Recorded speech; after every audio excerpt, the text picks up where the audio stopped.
जंगल में रह जयाम आदिवासी जंगल रखवाला रे।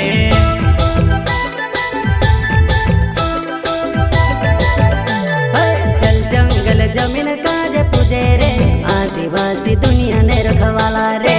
बाप देव खतरी काज पूजे रे आदिवासी सबसे निराला रे।